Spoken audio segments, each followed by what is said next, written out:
আসসালামু আলাইকুম। আজকে আমি কথা বলবো অস্টিওপোরোসিস নিয়ে। অস্টিও মানে হাড়, পোরোসিস মানে হাড়ের ক্ষয়।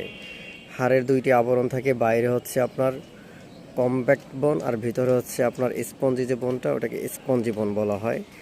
আমরা নিশ্চয়ই গরুর হাড্ডি খেয়ে থাকি, যে কোনো হাড্ডি খেয়ে থাকি, দেখতেই পাই, আমরা সকলেই জানি যে ভিতরে স্পঞ্জি একটা বোনের ভিতরের পার্টটা।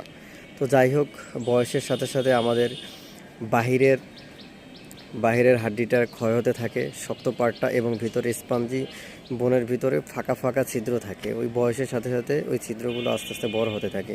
আমাদের সাধারণত বাংলাদেশে 25 থেকে 30 বছর বয়স পর্যন্ত মানুষের হাড্ডি মজবুত থাকে। এরপরেই আস্তে আস্তে হাড্ডি তুলনামূলকভাবে দুর্বল হতে থাকে। বিশেষ করে বাংলাদেশে মেয়েদের খুব আগেই এই আপনার অস্টিওপোরোসিস দেখা যায়। কারণ মেয়েদের মেনোপজের পরে আপনার ইস্ট্রোজেন, মেয়েদের যে হরমোন